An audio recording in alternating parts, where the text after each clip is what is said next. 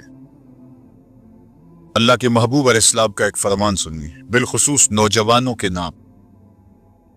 یا معشر الشباب من استطاع منکم الباء فلیتزوج فإنه اغض للبصر واحسن للفرج فمن لم يستطع فعليه بالصوم فإنه له وجاء۔ فرمایا اے جوانوں کے گروہ، تم میں سے جو نکاح کرنے کی طاقت رکھتا ہے وہ دیر نہ کرے، جلدی نکاح کر لے۔ کیوں کہ نگاہ اور پارسائی کی جگہ کا محافظ ہے، تمہاری نظر کو بھی محفوظ کرے گا اور تمہاری پارسائی، تمہاری عصمت کے جوہر کو بھی محفوظ کرے گا۔ تو اگر کسی کے پاس استطاعت ہے تو وہ نکاح کرنے میں دیر نہ کرے۔ فَإِن لَمْ يَسْتَطِعْ، اور اگر کوئی طاقت نہیں رکھتا، اس کے حالات ایسے نہیں ہیں کہ وہ نکاح کر پائے، فَعَلَيْهِ بِالصَّوْمِ، تو فرمایا وہ کثرت کے ساتھ روزے رکھے۔ فَإِنَّهُ لَهُ وِجَاءٌ، روزے اس کے لیے قاطع شہوات ہیں اور اس کی مشکلیں آسان کرنے والے ہیں۔ تو نوجوانوں کو اگر استطاعت نصیب ہو جائے تو وہ شرم نہ کریں، وہ نکاح کی طرف بڑھیں تاکہ ان کی عصمت کے جوہر کی حفاظت ہو سکے۔ لیکن کسی وجہ سے نکاح میں تاخیر ہے تو پھر وہ کثرت کے ساتھ روزے رکھیں۔ روزوں کی کثرت گناہ سے، شہوات سے، برائی سے، گناہوں سے انسان کو بچاتی ہے۔ تو کثرت کے ساتھ روزے رکھے جائیں۔ تو روزہ بھوک جو ہے وہ نفس کشی کا ایک مؤثر ترین علاج ہے، اور یہ میرے اور آپ کے آقا و مولا نے بیان فرمایا۔ تو بھوک کی تلوار جو ہے یہ نفس کشی کا ایک مؤثر ذریعہ ہے، اور نفس کا سر کاٹنے کے لیے بھوک کی تلوار ہمیں ہر وقت حمائل کیے رکھنی چاہیے، اور ہر وقت اپنے ساتھ لٹکا کے رکھنا چاہیے۔ کثرت کے ساتھ ہمیں روزے رکھنے چاہیے۔ تیسری بات فرمایا نیزہ تنہائی، تنہائی کا نیزہ۔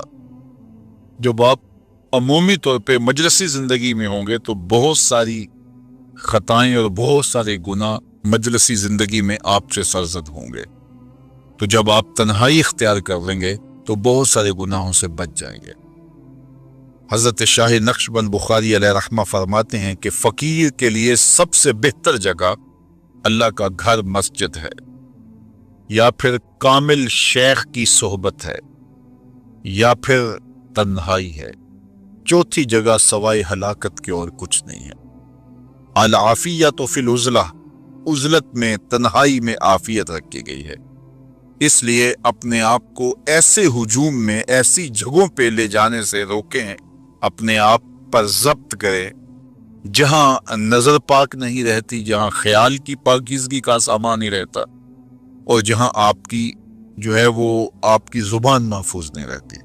دوستوں کے ساتھ بیٹھیے، آپ عزیزوں رشتہ داروں کے پاس جائیے، ضرور ملاقات کیجیے، لیکن اس کا ایک اعتدال ہونا چاہیے۔ اگر آپ سمجھتے ہیں کہ کسی جگہ جاتے ہوئے، کسی جگہ پہنچ کر آپ کی نظر میں پاکیزگی نہیں رہے گی، خیالات میں گندگیاں گردش کرنے لگ جائیں گی، سوچوں میں آوارگی آنے لگ جائے گی، تو وہ شادی کی تقریب ہو یا کوئی اور تقریب ہو، وہاں جانے سے اپنے آپ کو روک لیں، کیونکہ وہاں جا کے آپ اپنا کوئی فائدہ نہیں کر رہے، اپنا نقصان کرنے جا رہے ہیں۔ تو جہاں آپ کو یقین ہو کہ آپ وہاں اپنے آپ کو بچا نہیں پائیں گے، اپنی حفاظت نہیں کر پائیں گے، تو وہاں سے تنہائی بہتر ہے، وہاں سے عزلت بہتر ہے۔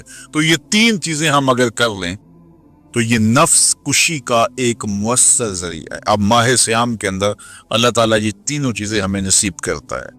ہم زیادہ بولتے نہیں ہیں، روزے سے ہوتے ہیں، بلکہ فرمایا اگر تم سے کوئی شخص بحثے، کوئی الجھے، کوئی لڑائی کرنا چاہے، بدتمیزی کرے، تو اس سے کہو انی صائم، میں روزہ رکھا ہوا ہے۔ اور اسی طرح بھوک تو میسر ہوتی ہی ہوتی ہے۔ اور تیسری بات کہ عزلت بھی میسر ہو جاتی ہے، اس میں آپ ذکر کے لیے، فکر کے لیے، روزے میں آپ تلاوت کلام مجید کے لیے تنہائی اختیار کرتے ہیں۔ تو گویا روزہ ایک ایسی تربیتی ورکشاپ ہے کہ جس کے ذریعے سے آپ کے نفس کی تہذیب ہو جاتی ہے۔ جب نفس قابو میں آ گیا، نفس کنٹرول میں آ گیا، نفس کو آپ نے کمزور کر لیا، تو شیطان چھٹ کے بھی کچھ نہیں کر سکے گا، کیونکہ شیطان ہمارے اوپر حملہ کرتا ہے نفس کے ذریعے سے۔ باہر کا دشمن ہے اور نفس اندر کا دشمن ہے۔ ہمارے دیہاتوں میں چوری ہو جائے نا، تو بوڑھے بزرگ مل کے بیٹھ جاتے ہیں کہ بتاؤ چوری کیسے ہوئی، تو ایک نقطے پہ سارے متفق ہوتے ہیں، اور وہ نقطہ یہ ہوتا ہے کہ کوئی اندر کا بھیدی ضرور ہے۔ جب تک کوئی اندر کا بندہ نہیں تو باہر سے کوئی آ کے از خود چوری نہیں کر سکتا، تو کوئی اندر کا بندہ ضرور موجود ہے۔ نفس اندر کا بھیدی ہے اور شیطان باہر سے آ کر حملہ آور ہونے والا ہے۔ اس لیے شیطان کو اندر آنے کا موقع نفس دیتا ہے۔ نفس کو ہی کمزور کر لیجئے، وہ آپ کا ساتھی بن جائے، نفس امارہ، نفس مطمئنہ بن جائے، اور وہ نفس جو برائی کا حکم دیتا ہے وہ نفس امارہ کہلاتا ہے۔ اور جب وہ کثرت ذکر سے، عبادت سے نفس مطمئنہ بن جاتا ہے، تو پھر وہ شیطان کے لیے رکاوٹ کا ذریعہ بن جاتا ہے، اور آپ کی زندگی محفوظ ہو جاتی ہے۔ اور یہ ہمارا کام ہے، یہ ہمارے کرنے کا وظیفہ ہے۔ دیکھیے حضرت انسان کو اللہ نے اختیار دیا، زندگی دی، فہم دیا، ادراک دیا، گناہ کی قوتیں اور نیکی قوتیں ساری اس کے ساتھ لگی ہوئی ہیں۔ اس نے صرف ایک لاابالی شخص کی طرح زندگی نہیں گزارنی کہ جو سامنے آ گیا کھا لیا اور جو زبان پہ آ گیا بول دی، ایسا نہیں ہے۔ یہ تو انسان ہے، اس کو تو اپنی زندگی کی راہیں خود متعین کرنی ہے کہ میری دنیا آخرت کے لیے نفع بخش کیا چیز ہے اور نقصان دہ کیا چیز ہے۔ انا ہدیناہ السبیل اما شاکرا و اما کفورا، کہ ہم نے اس کو دونوں راہیں دکھا دی، وہدیناہ النجدین، اس کو پتہ ہے یہ اچھائی ہے، یہ برائی ہے، اس نے اس سے اجالنا ہے اپنے اندر کو اور اپنے باطن کو سنوارنا ہے۔ تو ماہ سیام ہمارے لیے موسم رحمت اور موسم نور ہے، جو ہمارے اندر کی روشنی کا سبب اور ذریعہ ہے۔